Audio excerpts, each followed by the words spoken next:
काय सगळ्यांना श्री स्वामी समर्थ. श्री स्वामी समर्थ. जय जय स्वामी समर्थ. श्री स्वामी समर्थ. जय जय स्वामी समर्थ. घर, जॉब आणि अध्यात्म या आपल्या सगळ्यांच्या मराठी यूट्यूब चॅनलमध्ये मी सगळ्यांचं स्वागत करते. मित्रांनो, वेगवेगळे सण, वार, व्रत, वैकल्य, विविध पूजा विधी याच्या आणि वेगवेगळी आध्यात्मिक माहिती आपण आपल्या ह्या घर, जॉब आणि अध्यात्म या चॅनलच्या माध्यमातून बघत असतो. मैत्रिणींनो, आजचा विषय आहे की स्वामी समर्थ महाराजांचं 11 गुरुवारांचं व्रत कसं करायचं. याआधी आपल्या चॅनलवर हा व्हिडिओ टाकलेला आहे, पण काही मला 1-2 ताईंनी कमेंट केली होती की ताई एकदा पुन्हा सांगा, याचा उद्यापन, संपूर्ण व्रतविधी कसा करायचा, पूजा कशी मांडायची. त्यामुळे हा व्हिडिओ आजचा पुन्हा त्यांच्यासाठी स्पेशल आहे. तर मैत्रिणींनो, श्री स्वामी समर्थ महाराजांचं 11 गुरुवारांचं व्रत हे इतकं अतिशय चमत्कारिक असं व्रत आहे. मी स्वतः 2 वेळेस केलेलं आहे. तर हे व्रत कसं करायचं, याचा पूजाविधी काय आहे, हे आपण आजच्या या व्हिडिओच्या माध्यमातून बघून घेणार आहे. तर सगळ्यांना माझी नम्र विनंती आहे की सगळ्यांनी हा व्रतविधी कसा आहे शेवटपर्यंत व्हिडिओ स्किप न करता बघा, म्हणजे तुम्हाला सगळी संपूर्ण माहिती कळेल आणि यातला कुठलाही गोष्ट समजला नाही असं होणार नाही. तर आपण जास्त न बोलता व्हिडिओला सुरुवात करूया. की सर्वप्रथम 11 गुरुवारांचं व्रत हे आपल्याला कुठलाही एका गुरुवारी सुरू करायचं आहे. आणि जर का गुरुपुष्यामृत योग किंवा कुठलाही एखादं चांगलं, ज्या दिवशी समजा एक चतुर्थी असेल किंवा काही अशा दिवशी गुरुवारी आपल्याला हे व्रत सुरू करायचे आहे. हे व्रत सुरू करण्याआधी सर्वप्रथम आपल्याला श्री स्वामी समर्थ महाराजांच्या केंद्रात जायचं आहे किंवा मठात जायचं आहे किंवा तुमच्या घराजवळ मंदिर असेल तर मंदिरात जायचं आहे. कशासाठी जायचं आहे आपल्याला, तर ते आपण व्रत सुरू करायच्या आधी महाराजांच्या मंदिरात, केंद्रात, मठात जाऊन, कुठल्याही एका ठिकाणी जाऊन आपल्याला एक नारळ, खडीसाखर आणि 1-2 उदबत्ती महाराजांच्या चरणी अर्पण करायचे आहे. आणि त्यांना सांगायचं आहे की मी या कारणासाठी, माझ्या मनात ही इच्छा ठेवून, माझी ही मनोकामना पूर्ण होण्यासाठी मी आपलं 11 गुरुवारांचं व्रत हे आजपासून सुरू करते आहे. त्यानंतर सरळ आपल्या घरी यायचं आहे आणि अशा प्रकारे पूजा मांडणी करून आपल्याला महाराजांचं पूजन करायचं आहे. आता मी तुम्हाला मांडणी कशी करायची हे दाखवते आणि यासोबत काय सेवा करायची आहे हे सुद्धा आपण बघून घेऊया. तर बघा, अशा प्रकारे आपल्याला ही पूजा मांडून घ्यायची आहे. आधी आपण मठात जाऊन नारळ, खडीसाखर, उदबत्ती महाराजांच्या जवळ ठेवून यायचं आहे आणि त्यांना सांगून यायचं आहे की आपण हे असं व्रत करतो आहे म्हणून. आणि अशा प्रकारे आपल्याला एका पाटावर किंवा चौरंगावर हा संपूर्ण असं मांडणी करून घ्यायची आहे. बघा, मी इथे हा पाट मांडलेला आहे. या पाटावर एक वस्त्र अंथरायचं आहे आणि 11ही गुरुवार तुम्हाला हेच वस्त्र यामध्ये अंथरायचं आहे. त्यासाठी आपल्याला एक नारळ, आणखीन हा नारळ लागणार आहे.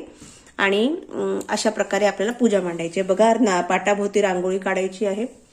हे आहे, इथे विड्याच्या जोडपानावर आपल्याला गणपती बाप्पांची स्थापना करायची आहे. माझ्याकडे विड्याचे पान नव्हते, त्यामुळे मी तांदळावर स्थापना केलेली आहे.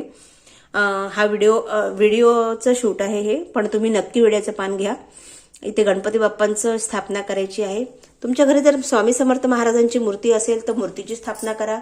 मूर्ती नसेल तर फोटो ठेवला तरी चालेल. अशा प्रकारे थोडेसे तांदूळ, अक्षता ठेवून इथे महाराजांची स्थापना करून घ्यायची आहे. महाराजांच्या उजवीकडे घंटा, डावीकडे शंख ठेवायचा आहे. आणि हा एक नारळ आपल्याला संकल्प बोलल्यावर आधी नारळ महाराजांना ठेवायचा आहे. अशा प्रकारे आपल्याला अगदी साध्या सोप्या पद्धतीने ही पूजा मांडणी करायची आहे. तर आपल्याला सर्वप्रथम गणपती बाप्पांचं पूजन करायचं आहे. गणपती बाप्पांना स्नान घालून घ्यायचं आहे. त्यांना लाल फूल, अक्षदा, त्यांचा सन्मान करायचा आहे. मग महाराजांचं पूजन करायचं आहे. आणि महाराजांचं पूजन करण्याच्या आधी जर तुम्हाला महाराजांचा अभिषेक करायचा असेल तर तुम्ही श्रीसूक्त, पुरुष सूक्तांनी महाराजांचा अभिषेक करायचा आणि मग यांना इथे स्थापन करायचं आहे. आणि अशा प्रकारे पंचोपचार आपल्याला ह्या देवांची पूजा करून घ्यायची आहे. तर मैत्रिणींनो, आपल्याला ह्या 11 गुरुवारांच्या व्रताला काय सेवा करायची हे आपण इथे पाहणार आहोत. तर यामध्ये आपल्याला अशा प्रकारे पूजा मांडणी झाल्यानंतर आपल्याला करायचं काय आहे, सर्वप्रथम आपल्याला स्वतःची जी जपमाळ आहे त्या जपमाळेवर आपल्याला 11 माळी श्री स्वामी समर्थ महाराजांचा जप घ्यायचा आहे. आपल्याला श्री स्वामी समर्थ, श्री स्वामी समर्थ, श्री स्वामी समर्थ, श्री स्वामी समर्थ. अशा प्रकारे आपल्याला 11 माळी महाराजांचा जप घ्यायचा आहे. त्यानंतर आपल्याला 11 वेळेस श्री स्वामी समर्थ महाराजांचा तारक मंत्र घ्यायचा आहे. निशंक होई रे मना, निर्भयम होई रे मना. हा जो तारक मंत्र आहे ना, हा मंत्र आपल्याला 11 वेळेस घ्यायचा आहे. 11 माळी जप, 11 वेळेस तारक मंत्र. आणि आपल्याला श्री स्वामी चरित्र सारामृत, श्री स्वामी समर्थ महाराजांचं चरित्र सारामृत ही जी पोथी आहे, ही पोथी पहिल्या अध्यायापासून संपूर्ण 21 अध्याय एकाच बैठकीत आपल्याला पूर्ण करायची आहे.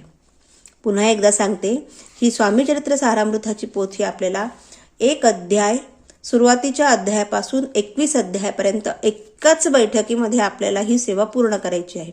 इतकी सेवा आपल्याला करायची आहे. तितकी सेवा झाल्यानंतर आपल्याला महाराजांना नैवेद्य अर्पण करायचा आहे, आरती करायची आहे. आणि अशा प्रकारे आपला संपूर्ण पूजा झाल्यानंतर संध्याकाळी आपल्याला गुरुवारचा उपवास आपल्याला सोडायचा आहे. अशा प्रकारे मी तुम्हाला संपूर्ण पूजा करून दाखवत नाही.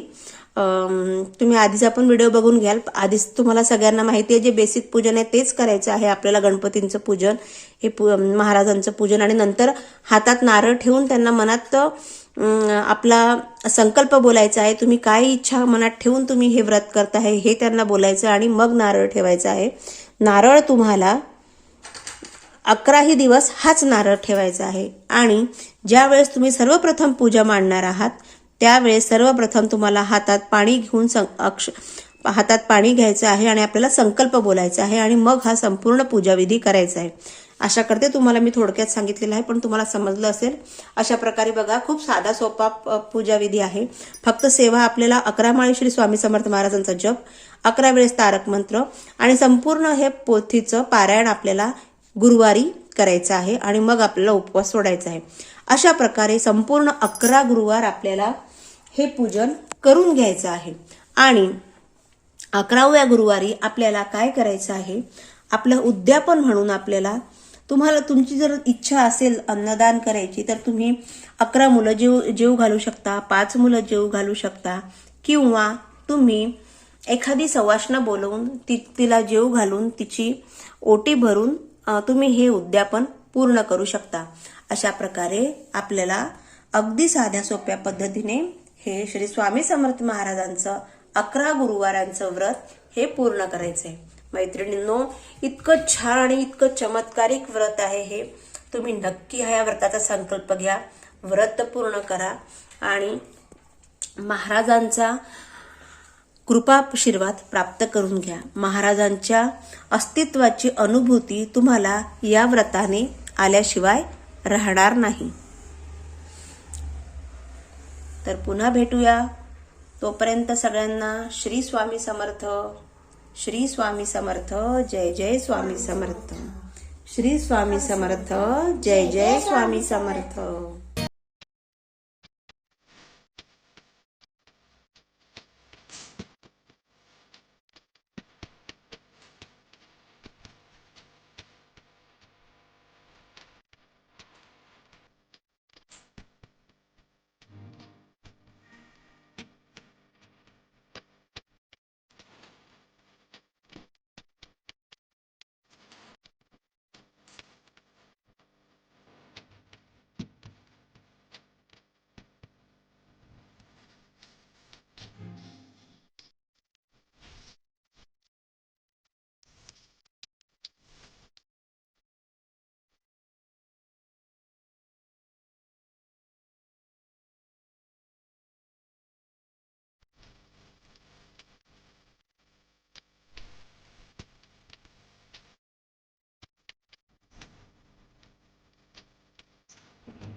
मैत्रिणींनो, असं हे अतिशय चमत्कारिक असं 11 गुरुवारांचं व्रत आहे. तुम्ही नक्की करा. आणि ह्या व्रताचे अनुभव इतके सुंदर आणि इतके छान येतात. आणि तुम्ही हे व्रत जर सुरू केलं तर तुम्हाला जर तुमची एखादी मनोकामना असेल, एखादी इच्छा असेल, तर हे व्रत संपायच्या आधीच तुम्हाला याचा अनुभव येतो. महाराजांची अनुभूती तुम्हाला ह्या व्रतामध्ये नक्कीच आल्याशिवाय राहणार नाही. त्यामुळे जर तुम्हाला काही खरोखर जर तुमच्यावर काही समस्या असेल, काही तुमची इच्छा असेल, तर तुम्ही नक्की हे व्रत करा, कारण इतकं छान आणि इतकं चमत्कारिक असं हे व्रत आहे. तर आजचा व्हिडिओ तुम्हाला कसा वाटला हे नक्की मला कमेंट करून सांगा. आणि श्री स्वामी समर्थ महाराजांचं 11 गुरुवारांचं व्रत नक्की सुरू करा. तर पुन्हा भेटूया अशाच एका छानशा आध्यात्मिक माहितीपूर्ण व्हिडिओमध्ये. तोपर्यंत सगळ्यांना श्री स्वामी समर्थ. सगळ्यांनी स्वस्थ राहा, मस्त राहा आणि हो, भगवंताचं चिंतन नक्कीच करत राहा.